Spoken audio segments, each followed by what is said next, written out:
Hello दोस्तों, कैसे हो? Welcome to our channel NEET प्रिपाई। और आज इस वीडियो में हम पहुंच चुके हैं most crucial event of sexual reproduction which is fertilisation.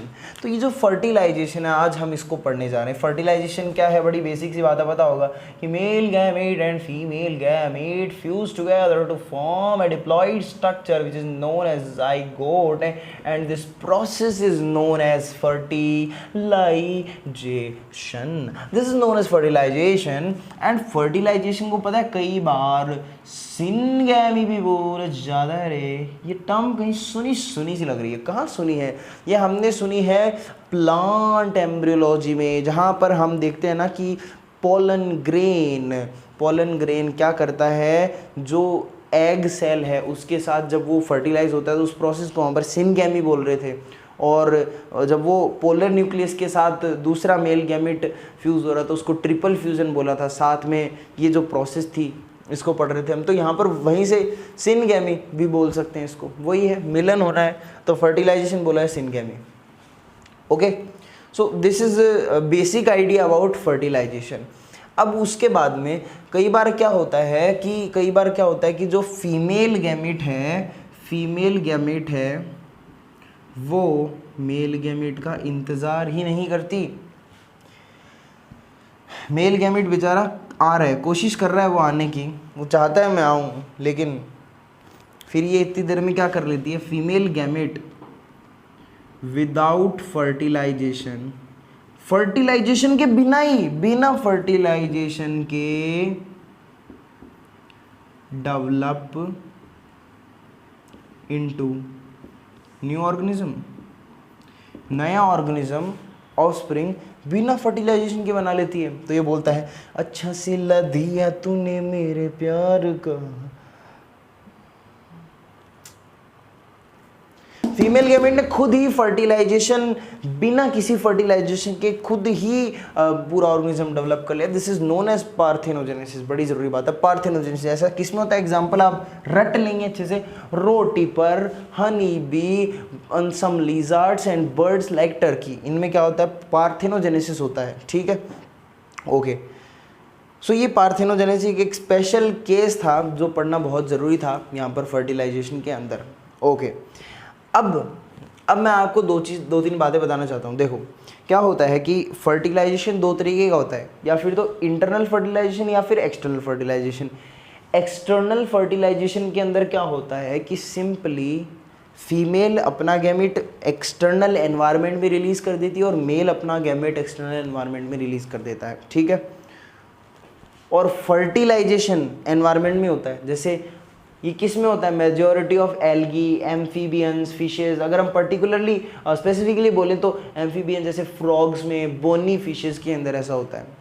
अब फ्रॉग में क्या होता है कि बहुत सारे फर्टिलाइजेशन होने के, एक्सटर्नल फर्टिलाइजेशन होता है इसके अंदर, तो बहुत सारे जाइगोट बनते हैं। लेकिन क्या होता है कि मेजॉर तो बहुत कम ऐसे अगर इस तरीके से देखा जाए तो फिर तो बहुत सारे फ्रॉग ही फ्रॉग हो जाने चाहिए हर जगह पर।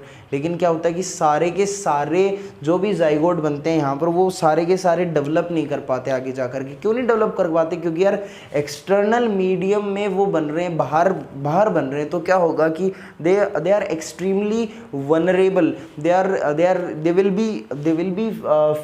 be facing some challenges, like उनको environmental जो भी climate है उसका भी उनको देखना पड़ेगा, उसका भी बुरा असर हो सकता है, या फिर प्रीडेटर्स उनको ख़त्म कर सकते हैं, चट कर देंगे predators.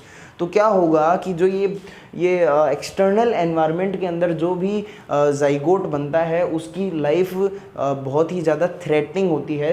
It is threatening for survival. लेकिन इंटरनल फर्टिलाइजेशन क्या होता है? इंटरनल फर्टिलाइजेशन में जैसे क्या होता है कि जैसे एग्जांपल अपन ह्यूमन का पकड़ लेते हैं, ह्यूमन का एग्जांपल पकड़ लेते हैं, तो इसके अंदर क्या है कि मेल गैमेट और फीमेल गैमेट के स्पर्म और फीमेल गैमेट की फैलोपियन ट्यूब में, यानी उसकी बॉडी के अंदर जाइगोट बना है। यानी यहाँ पर तो जाइगोट फॉर्मेशन एनवायरनमेंट में हो रहा है बाहर, और यहाँ पर जाइगोट फॉर्मेशन कहाँ हो रहा है? एक फीमेल पार्टनर की बॉडी में हो रहा है। तो दोनों में कुछ फर्क नजर आ रहा है? ये तो बेचारा खतरों से खेल के जिंदा रहेगा, और ये इसको बड़ा अच्छा एनवायरनमेंट मिल रहा है, यहाँ पर ये अच्छे से डेवलप होगा। ठीक है, तो ये एक्सटर्नल और इंटर फर्टिलाइजेशन के अंदर फ़र्क होता है। अब तुम्हें पता है कि जनरली क्या होता है कि जो मेल या फिर हम बोल सकते हैं जो मेल गैमीट्स होते हैं वो बहुत ही ज़्यादा अमाउंट में रिलीज़ किए जाते हैं एज़ कम्पेयर टू फीमेल। जैसे अगर हम बात करें कि ओवम है ह्यूमन के अंदर, तो ओवम तो एक रिलीज़ होता है और स्पर्म 400 मिलियन रिलीज़ होते हैं, तब जा कर के एक स्पर्म ओवम को फर्टिलाइज करता है।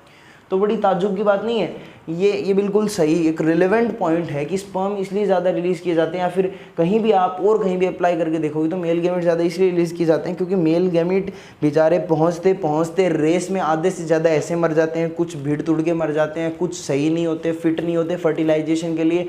तो फिर क्या होता है कि अंत में जा कर के बहुत ही कुछ ही बचते हैं जो आगे जाके फर्टिलाइजेशन कर पाते हैं। तो इसीलिए मेल गैमेट ज़्यादा अमाउंट में रिलीज़ किए जाते हैं as compare to female gamete. Okay, तो ये एक्सटर्नल इंटरनल फर्टिलाइजेशन का केस हो गया। अब मैं आपको कुछ बताता हूँ एम्ब्रियोजेनेसिस के बारे में। ये चीज़ हम बाद में पढ़ेंगे, ओविपेरस विविपेरस। पहले मैं आपको एम्ब्रियोजेनेसिस के बारे में बताता हूँ। तो एम्ब्रियोजेनेसिस क्या है? Embryogenesis is the process of formation of embryo. Embryo के बनने की प्रोसेस। जाइगोट बना, ये क्या है? जाइगोट है। तो जाइगोट से जो एम्ब्रियो बनने की प्रोसेस है इसको बोला जाता है एम्ब्रियोजेनेसिस। इसको क्या बोला जाता है?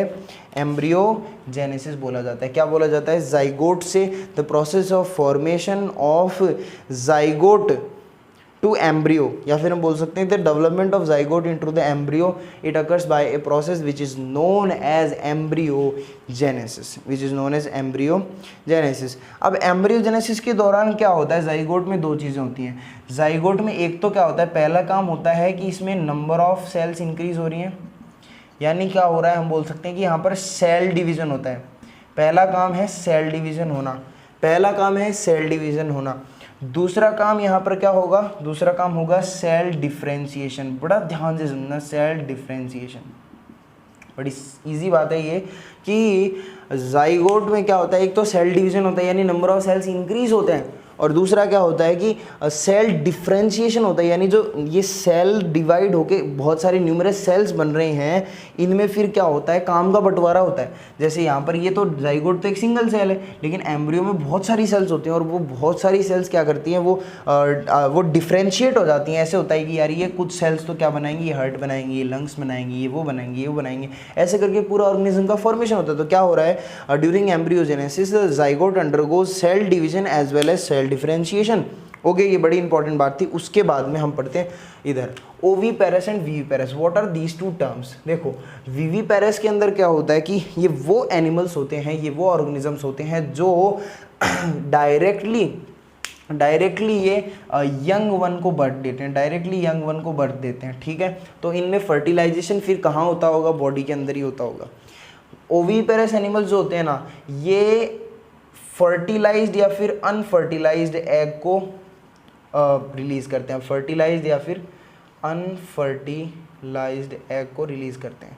ये बात जरा समझने में, डाइजेस्ट करने में थोड़ी हार्ड लग रही होगी, लेकिन मैं समझाता हूँ। देखो, ओवीपेरस ऑर्गेनिजम्स में क्या होता है कि जैसे मैं आपको बताऊँ, इसमें क्या होता है कि फर्टिलाइज्ड एग को या फिर अनफर्टिलाइज्ड एग को रिलीज कर दिया जाता है। देखो, अगर फर्टिलाइजेशन फीमेल की बॉडी के अंदर हो गया है, जैसे बर्ड्स के अंदर हो जाता है, तो फर्टिलाइजेशन अगर मदर की बॉडी के अंदर हो गया है, तो वो जो एग बाहर निकालेगी वो एग फर्टिलाइज्ड एग होगा। फिर वो क्या करेगा, जब वो उसको after a period of incubation वो उसमें से चूजा निकलेगा, उसमें से एक चूजा निकलेगा, और वो मतलब जो बर्ड है उसका ऑफस्प्रिंग डेवलप हो जाएगा। तो ये क्या है, ये फर्टिलाइज्ड एग वाली कंडीशन है कि, लेकिन वो क्या है, बर्ड क्या है, ओवीपेरस है, क्योंकि वो एग ही बाहर दे रही है, ना कि पूरा यंग वन, पूरा बेबी बाहर नहीं दे रही, वो एग दे रही है। फिर उसको इंक्यूबेट करती है सेती, और उसके बाद में उससे ऑर्गेनिज्म निकलता है।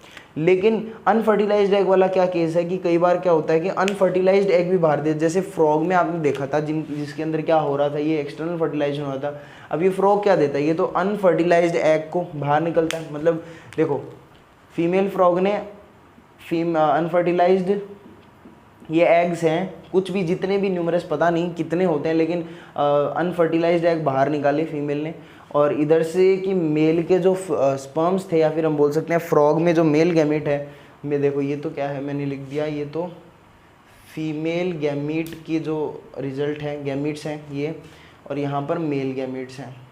फ्रॉग के, फ्रॉग की बात की जा रही है, फ्रॉग का मेल गैमेट, फ्रॉग का फीमेल गैमेट, ठीक है।